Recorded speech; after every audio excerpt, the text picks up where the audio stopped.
Good morning. It is such a great day to have synchronicity. I am so elated to be joined with our next guest, Nicole B Wellness. Nicole, good morning. Thank you for being with us. Good morning. How are you? I am good. I am good. How are you? Good. I am just going to jump right in. Tell us about yourself and Nicole B Wellness LLC. How did you get started? Sure.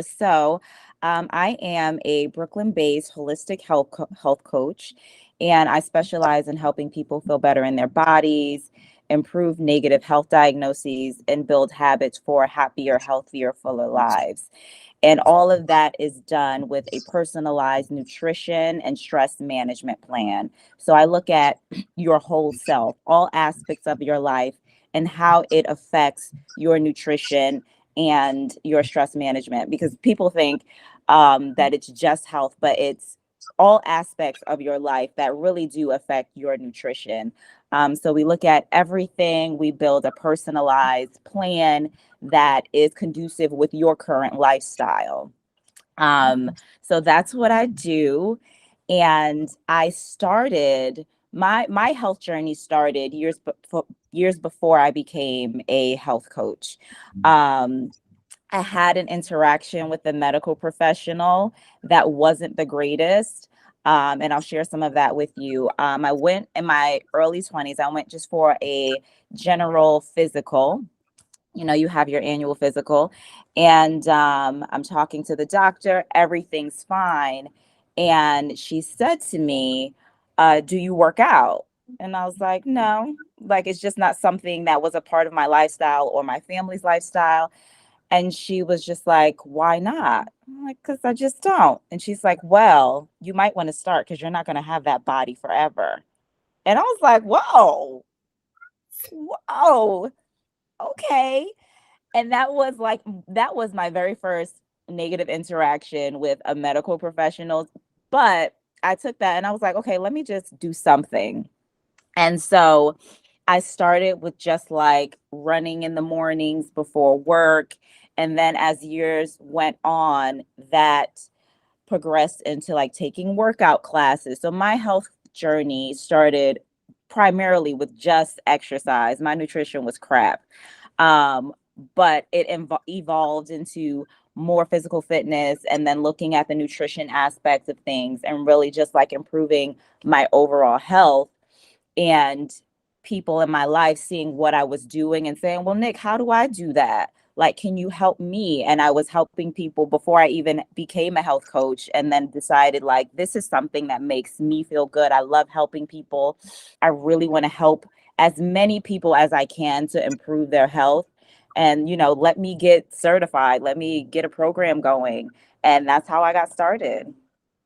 Wow. I love that story. And I'm so in love with the fact that you turned that negative interaction into the catalyst to what we see today. So kudos to the doctor who is not the best, but helped us to develop Nicole B Wellness LLC. So that is exciting. So Nicole, would you say that stress and nutrition, how does that go hand in hand? Totally. So for most of us, one definitely affects the other. If you are stressed, you are more likely to make poor nutrition decisions, um, indulge in unhealthy behaviors. For me personally, in my early 20s, at that period of time, I had a 9 to 5 that was super stressful, and cereal was like my jam. Those sugary cereals, you give me some frosted flakes, some fruity pebbles, like the worst cereals ever. And you give me some lactate milk because I'm lactose. And I would sit on the couch and eat a full box of cereal in one sitting.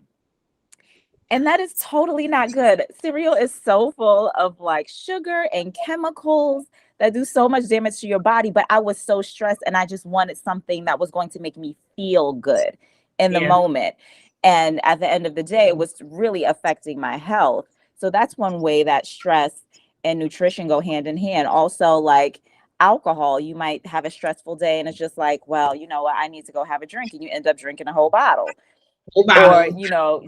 smoking cigarettes or something like that, just trying to find a way to get rid of the feelings of stress, to feel better. So they definitely go hand in hand, and it's just all about finding something healthy, a healthy medium to release that stress.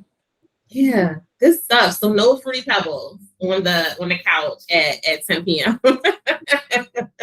Girl, I would eat the whole box. Like, not even like, okay, let me just have two bowls and let that be that. We gonna eat the whole box, whatever's on TV. We binge watching. I was a mess. Yes, good stuff. So Nicole, what health disparities have you seen, if any, in the BIPOC community? Yeah. So this is like really close to my heart because the majority of my clients are Black women, and Black and brown people. We suffer the most in the realm of health.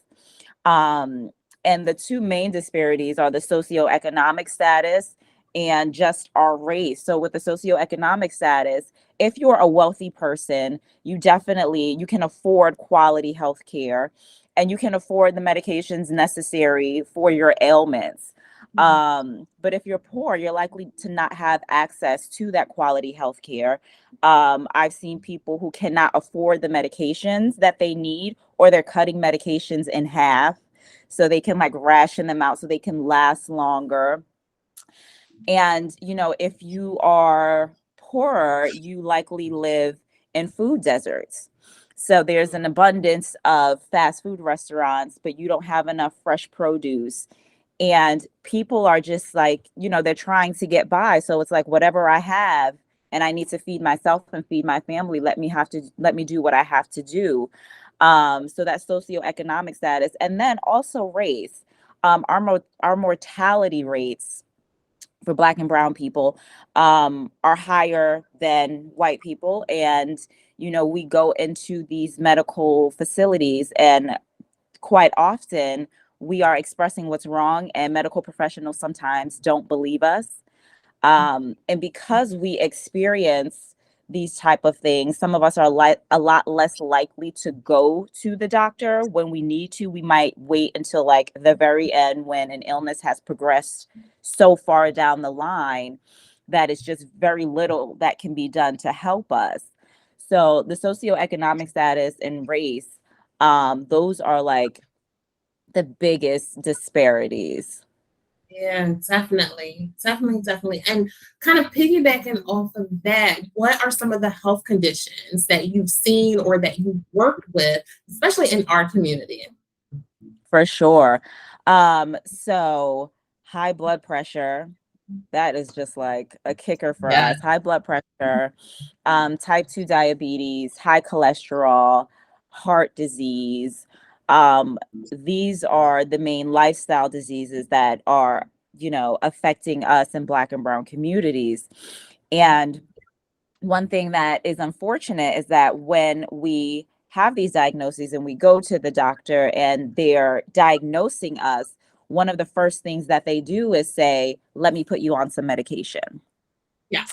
Um, and sometimes some people are so far along in their lifestyle disease that they do need medications.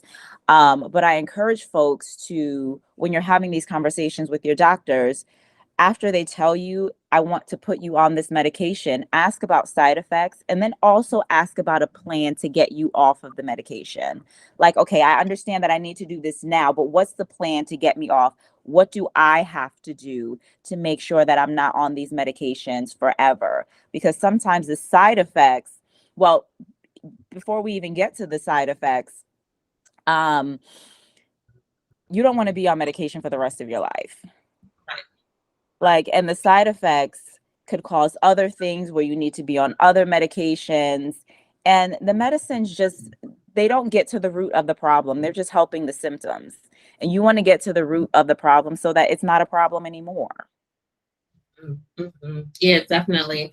And it's such a shame, right, when we're looking at our community, and some of the traditions that we have coming off of the holidays, right? And we done had ham and baked macaroni and cheese and corn muffins and all of these different things that after time start attributing to some of these health risks that you highlighted and recognized. So what are some of the benefits of working with a certified holistic health coach? For sure. So there are quite a few. And one way, some people are like, well, what is a health coach? It's similar to a life coach. So we are future oriented. Um, we are there to provide accountability. So when you have an accountability partner who's invested in your success, it makes you more likely to complete a goal.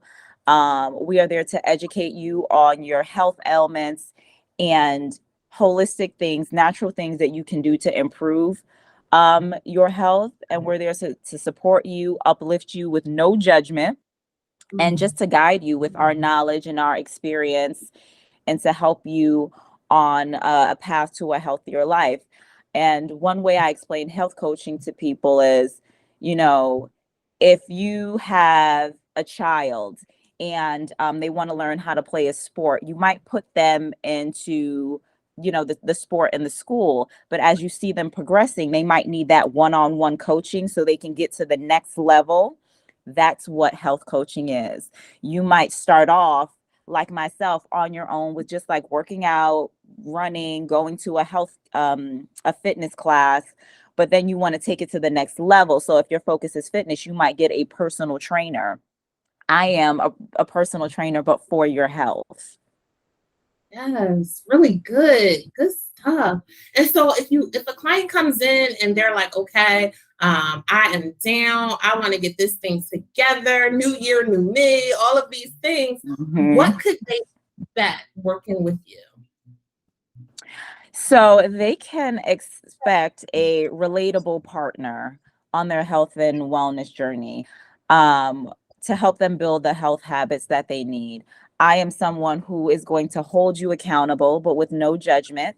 So one piece of that is with all of my clients at the end of our sessions, there's an action item. And you decide the action item. Sometimes I might lead you in a direction based on the conversation that we have, but you decide what you're going to accomplish before we meet again.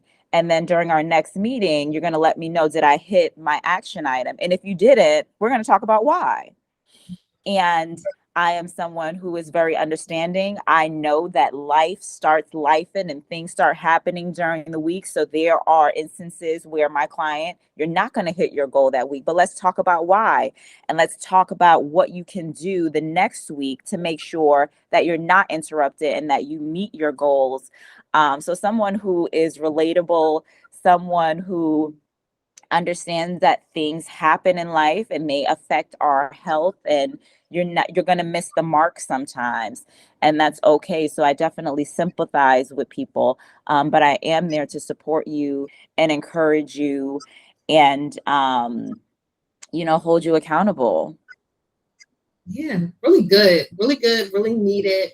And definitely sounds like that you are there in the trenches with the client to hold them accountable and to help them meet those goals. And that analogy of when you put a child in sports and they have that coach, right, that really honed it in for me on how this can be important for an individual.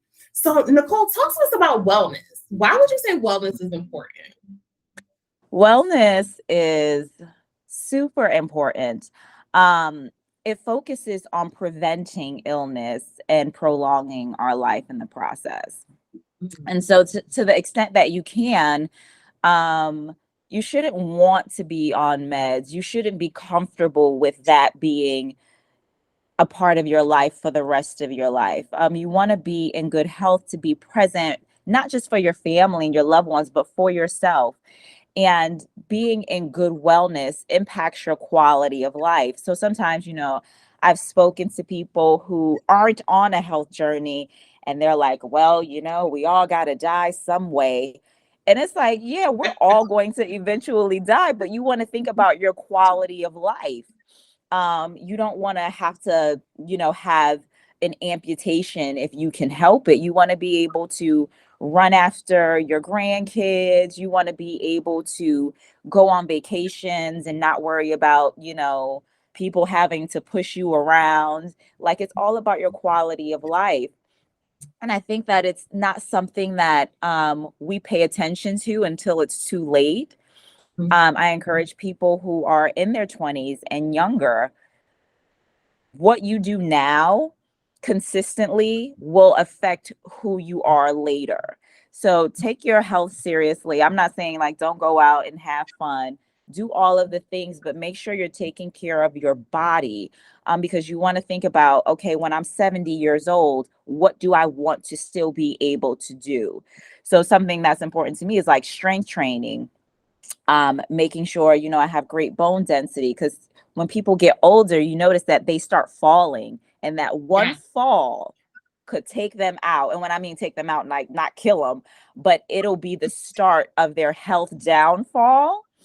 And I want to be able, like, God forbid I fall when I'm 70. I want to be able for my bones to be strong enough to get back up and to be able to move around. So that's something that I'm thinking about in my late 30s right now, of just continuing to build my strength and making sure I'm in good physical health, and also nutritionally, so that when I'm much older, I won't be a burden to like my future children.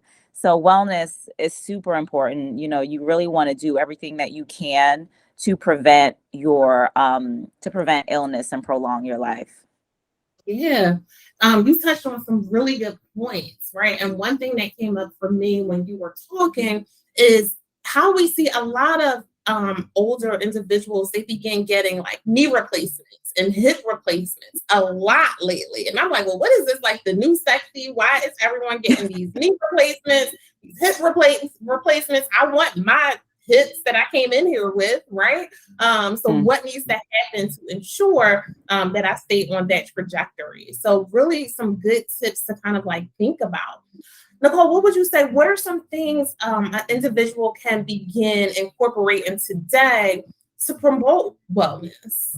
Oh, great question. So, one of the things that I encourage people to do, well, fast forward, I adhere to a whole foods plant-based diet. So that means 90% or more of my calories in a day come from whole foods. So fruits, vegetables, whole grains, beans, and then 10% or less come from animal-based products. So seafood, meat, chicken, eggs. So that diet in my research has been like the optimal diet. You're not giving up meat, but you're making fruits and vegetables and whole grains the priority. And so people think sometimes when they hear that I'm going to tell them to stop eating meat altogether. And I never tell anyone to do that. But my first tip is to tell people to, if you can, reduce the amount of highly processed foods that you are consuming on a daily basis. So that means the foods that are in the middle aisles in the grocery store, because those are packed with salts, sugars, and chemicals. And I'm not talking about like rice or like the canned vegetables or canned beans, but I'm talking about like some of the pastas, the cereals, the chips, those highly processed foods. So my first tip is to like reduce your consumption of those on a daily basis. And then my next tip is to get in at least 30 minutes of moderate exercise about 4 to 5 days per week. This could include like walking or taking the stairs instead of the elevator, or if you have a gym membership, going in and doing some cardio or some strength training. And also, if you don't like any of those things, find something that you do like that keeps you moving, even if it's just dancing around the house for 30 minutes. Like, put on your favorite music and do, what makes you happy and that gets your heart rate up. So exercising is important. And then, adding more vegetables and beans to your plate. In America, everyone, no matter of race, we are not getting enough greens and fiber in our diet. So do not be shy. Get those veggies and those beans in. You need them for your health. Yes, yes, yes, yes. Channeling my inner Beyonce. So that is Do what it. 30 minutes of being Sasha Fierce around the house, right? And so that is Mm-hmm. definitely something that I can relate to and is going to jump into. Really good tips. What would you say about the food pyramid? Is that like accurate for today? Ooh. So there's a platform called Plant Proof, and the gentleman that leads it has a food pyramid on his website, and that is the one I adhere to. I have looked at the plant pyramid from the 90s, and baby, that is so wrong. They have carbs at the bottom, and it's like this is what you're supposed to be eating the most of, and it's all like white bread and white rice, and like you got a big tranche for dairy. And so I adhere to the plant proof one, that does include some animal proteins at the top of it, I believe, but it's just like a small section of it. But half 50% of your plate should be made up of vegetables. So you got that circle on your plate, half of it, make sure it's vegetables, and then 25% whole grains, and the other 25 um, beans and legumes, and then make your animal protein. Animal protein is supposed to be an accompaniment. Right now, people use it as like your entree. That's the biggest thing on your plate. It's supposed to Yeah. be your accompaniment. Reverse it. Like people have the meat as the biggest thing on their plate and a little bit of vegetables. Reverse that. Make your vegetables the biggest thing on your plate and make the meat the little small portions. Oh my gosh, that was such a great tip, right? And the way you Mhm. explained it, it really made it vivid for me because that's what you think of, right? That the chicken leg is supposed to be the big thing, and then you have like a small corner of rice and a small corner of like cabbage, right? But reverse that and have Mhm. more leafy green vegetables and some beans or some legumes, and then have that small chicken drumstick on the side of it. So that Right. really the life for me. So, Nicole, you're pouring all this wellness into other people and getting them together. What are some stress reduction techniques that you currently utilize? Oh, yeah. So I am a big proponent of therapy. Uh-oh. Talking through your problems with a professional who's not there to judge you can be so helpful. That's one way to just like get everything out of you.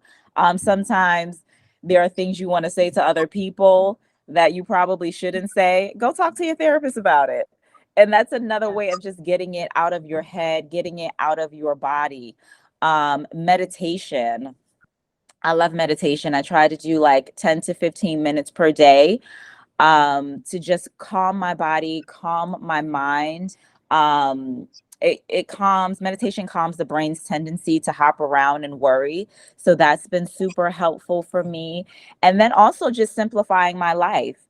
Like take an inventory, make a list of all of your activities in a day, and then go through and see what you can cut out. I saw a quote or a post on social media recently that said everybody is not your assignment. So sometimes we have people in Mm, our lives outside of our for me, outside of my practice, that you see that they need help and they're going through things, and sometimes you just like, oh my gosh, let me help them. But we also have to remember that everybody is not our assignment, and when we take on things that aren't our assignment, we start to hurt our health and our well-being, because we are getting into somebody else's business when we need to just be minding ours. Say a prayer for people, encourage them, and move on. Like everybody is not your assignment. So therapy, meditation, simplifying my life, and also journaling is a great thing to do, because that's also a way to get things out of your head, get that energy out. mhm. Golden nuggets that you are dropping on us today. How could a person find you? They see this, they're like, I need her in my life. How can a person find you? So they can go on my website, NicoleBWellness.com. There's information on there about my offerings. They can sign up for my weekly newsletter where I provide more tips and more education to my community. I'm also on social media. I'm most active on Instagram.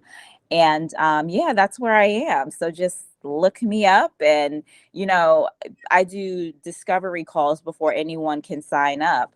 And they're no pressure. You just sign up and we learn more about each other. I learn more about you and what's happening in your life. And we decide if we will be a good fit to work together. So yeah, that's how you can find me. Yes, awesome. Awesome stuff. What else would you like to share with us? What didn't we cover today that you want to make sure that we all know? I want people to know a couple of things. So I want you to know that you can truly change your lifestyle, truly change your health by making better food choices. Um, Longevity and an amazing quality of life free from disease can be accomplished through nutrition, exercise, and stable mental health. They all work together to make a better you. And my last gem that I want to drop is a lot of people that I have encountered in this practice have been averse to going to doctors. And it is very much so important to go for an annual physical to make sure that you are in good health. And some people have had negative health experiences with medical professionals. And I want folks to remember that these people essentially work for you, right? While it is about your health, they are also in the business of customer service. So if you go into a space where you are not treated properly, go find another doctor. You are not obligated to stay in a medical facility or with a medical professional who is not treating you properly, who's not listening to you, who is not taking you into consideration. So do not feel bad if it's just like, I don't like this doctor, but I still have to go. You don't. Find a new doctor, go online, read reviews. Sometimes it's trial and error, but do not feel obligated to stay with a professional who is not treating you properly. Yes, we have choice, right? And so Yes. that, yes, some very good gems that you shared with us today. Nicole, I am so humbled that you got up with us this morning to have tea and to share your insight and your tips. I will make sure that all of your information is pinned so that the next person will be able to join in and gain some of your goodness and your insight. Thank you so much, and you have a wonderful day. Thank you for having me. Bye bye. Bye.